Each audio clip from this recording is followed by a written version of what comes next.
자, 한 5분 걸리신다고 하니까요. 먼저 시작하면서 말씀드리고 또 나오면 그때 다시 설명드리도록 할게요. 먼저 이렇게 사전에 드리려고 했던 말씀은 지금 아시는 분들 다 아시겠지만은 이미 그 기본법 개정과 관련된 추가조사 관련된 법안들은 충분히 올라가 있습니다. 뭐 이재호 의원 법안부터 뭐 그 이전에 이제 이낙연 의원 법안까지 해가지고 뭐 한 7, 8개가 되는데요. 왜 이 많은 법안이 올라가 있으면서도 저는 이렇게 반향을 일으키지 못하고 있는가, 이런 것들에 대해서 분석을 하고, 그리고 진실화해를 조사 결과하고 이 후속 과제, 그리고 남은 저희들이 그 전국의 미신고유족분들이 어떻게 행동해야 될 것인지 이런 거에 대한 개인적인 견해들을 좀 정리를 해봤습니다. 이런 걸 말씀드릴 텐데요. 일단 이제 돌이켜 생각을 해보면 이게 아마 유족 활동도 그렇고 다 어떤 중심적 이렇게 나눠지는 계기가 됐던 게 2012년인 것 같습니다. 그러니까 2010년 진실화해위원회 조사 활동이 마무리된 때인데요. 그 후에 이제 2011년부터 이렇게 구분이 됐던 거죠. 그래서 저는 2000년부터 그 한국전쟁 전후 민간학살 진상규명을 위한 범국민연회라는 곳에서 활동을 해왔습니다. 그러니까 진실화해위원회 법이 만들어지던 2005년도까지 다 쭉 지켜봤고요. 2010년도까지 진실화해위원회 조사활동에 참여를 했었습니다. 곧 2011년 이전까지는 진실규명이라고 하는 것 하나만이 목표였는데 2011년 지난 후에는 2개의 과제가 되어버렸다는 거죠. 진실규명 되신 분들한테는 후속 조치 문제입니다. 뭐 유해안치라든가 이제 뭐 그 조례라든가 이런 여러 가지 문제들이 있습니다만 그 후속 조치의 문제가 걸려 있었고, 또 다른 하나로서는 그 진실화해를 해결하지 못했던 과제하고 그리고 새롭게 유족들이 나타나실 것하고 그 2가지 과제가 다시 분리되면서 나타났다. 그때가 이제 2011년이었다는 거죠. 그러면서 전국 유족회 자체가 힘이 역량이 분산이 되게 됐다는 거죠. 이제 그런 걸 말씀드릴 수 있겠습니다. 그 이제 진실화해 이후부터 그 후속 투쟁이라고 하는 것들을 말씀드릴 수가 있는데요. 아시겠지만 진실화해위원회 조사를 통해 가지고 그 확인된 희생자, 한국전쟁 전후에 희생되신 분들이 14,000명 정도 됩니다. 그러니까 뭐 작다고 얘기하실지 모르겠지만은 그분들은 100명이 돌아가셨다 그러면은 한두 명밖에 확인이 안 된 겁니다.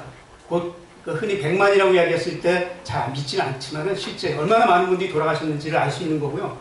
그리고 이런 사건들 전국 분포를 보게 되면은 바로 이 어떤 전국에 걸쳐서 벌어진 학살이 얼마나 심각했던가, 그리고 지금도 우리 사회를 억누르고 있는 그 근본적인 문제, 바로 여기서 비롯됐다는 거죠. 100만이나 돌아가셨는데 말을 못하고 있다는 거죠.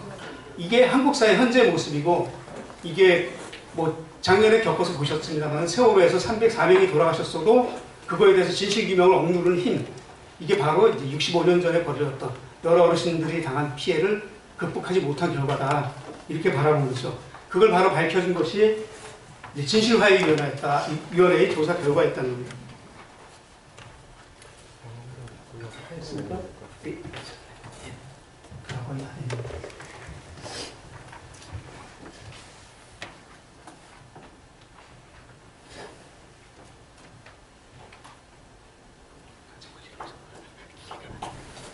기계가 좀 나이가서 좀 안정거리는 것 같습니다.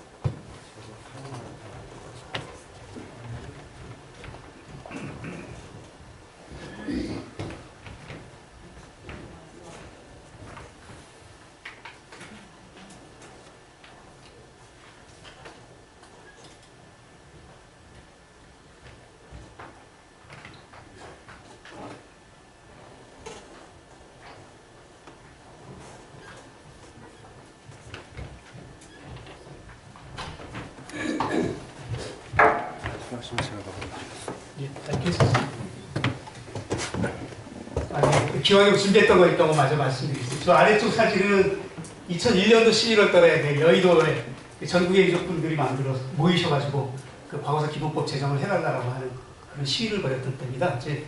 아마 전국 유족회 재창립의 날인가 그런 날입니다. 여의도 광장이고요.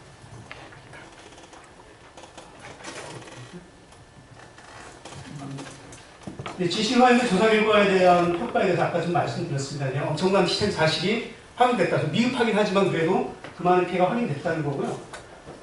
이렇게 확인이 됐음에도 불구하고 한국 사회는 이 사실을 잘 인정하지 않았습니다. 실제 진실화해위원회는 2년을 연장을 할 수 있었는데도 하지 않았고요. 그리고 과거사연구재단 이명박 정부는 포기를 했습니다. 그리고 배보상 법에 대한 이야기도 진실화해위 기본법에는 규정이 되어 있으나 그걸 지키지 않았어요. 결국 배보상도 하지 않게 됐었고요. 그 결과에 따라서 다음 무엇이겠어요? 이 두 개의 과제를 크게 집약을 할 수 있는데요. 첫 번째 과제는 이제 유족분들이 택할 수 있는 방법은 국가배상 소송밖에 없었던 겁니다. 마치 뭐 유족분들이 뭐 돈에 욕심을 부려서 했다든가 이런 식의 얘기는 있는데 실제로는 유족분들은 다른 방법이 없었어요. 나중에 말씀드리겠습니다. 지금도 역시 마찬가지 결과를 갖고 있습니다. 국가배상 소송은 배상권이 없어서 생긴 겁니다만은 소송은 끝났어도 이제 피해가 큽니다. 아까 이제 일부 때 이제 발표를 해주시는 분들 계셨는데요. 결국 이제 처음에 문경 사건의 경우는 3억을 배상을 했었습니다만은 고향의 경우 2억으로 내려갔고 그 다음부터는 8천만 원으로 8천만 원조차도 깎아서 6천만 원으로 뭐 과거에 뭐 자익활동 전력이 있다든가 그런 6천만 원을 깎는 그런 어떤 모욕적인 판단들을 3억과 내렸습니다. 결국 그런 것들이 이제 많은 상처들을 남기게 되었던 거고요. 그리고 실제 재판 중에 기각당한 분들도 많으십니다. 증거가 부족하다고 그러면서 기각당했었고, 그리고 또 심각한 문제 중에 하나가 뭐 시효가 지났다. 그 반인권 범죄에 대해서 시효를 따지면 안 되는 건데 시효가 지났다 하면서 패소하는 경우도 많았습니다. 이것이 이제 재판의 결과이고요. 뭐 그럼에도 불구하고 이제 그 사법부의 인정은 큰 어떤 결과가 나왔습니다. 그러니까 뭐 진화입법에 의한 진실규명도 있지만 그리고 대한민국 사법부조차도 이제 인정을 했다. 금액은 물론 이제 문제가 있지만 그런 것들이 큰 의미를 둘 수 있다고 봅니다. 그 다음에 시도했던 것들은 이제 조례제정입니다만은 이거는 글쎄요 전국유족회라서 크게 집중을 했던 사안은 아니었던 것 같습니다. 각 지역유족회들이 스스로 만들어 나왔던 거죠. 그 근본 원인은 이제 뭐 그 기초는 이제 진실화해의 권고에 따라서 이루어진 것이었고요.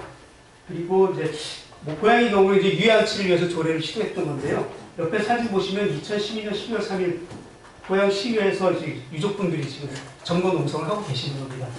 시의회에서는 유해안치료 활동을 인정을 하지 않았던 거죠.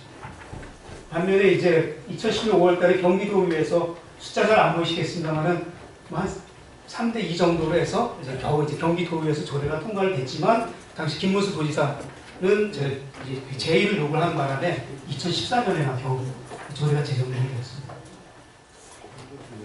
이제 조례 제정은 아까 이제 최근에 이제 서울시에서 한 게 광역의회에서는 어떤 가장 최근의 일인 것 같습니다. 그리고 기초자치단체에서는 전국에 지금 20군데가 뭐 제정이 되어 있는 것으로 파악을 하고 있습니다. 뭐 나머지 단체들도 계속 하고 있는 걸로 알고 있는데요. 이 사업의 제일 중요한 거는 이제 희생자 유형 사업하고요. 자료 발굴 수집하고 간행 사업, 그리고 평화인권 역사 교육 사업 이렇게 이야기할 수 있겠습니다. 결국 후속 조치라고 얘기하는 그러니까 기존의 유족회 분들이시겠죠. 이런 분들의 과제는 국가배상 소송하고 이제 조례자정 운동으로 나타났는데 국가배상 소송은 이제 어지간히 끝났죠. 이제 다시 다음 과제에 대해서 힘을 집중하실 수 있는 기기 그런 시기가 다가왔다고 말씀드릴 수 있겠습니다. 이제 뭐 그 후속 조치에 대해서는 말씀드렸고 이제 새로 나타난 과제에 대해서 좀 간략히 설명을 좀 드릴까 합니다. 그러니까 크게 4가지 정도를 이야기할 수 있겠는데 첫 번째 거는 진실화해위원회 자체에서 기각한 사건들이 있습니다. 저희 그 이영조 그 뉴라이트 위원장이 계실 때 그때 미군 폭격 사건에 대해서 절반 가까이 대량 기각을 해버렸던 그건 제가 직접 본 거니까요. 기억을 하고 있는데 반면에 이제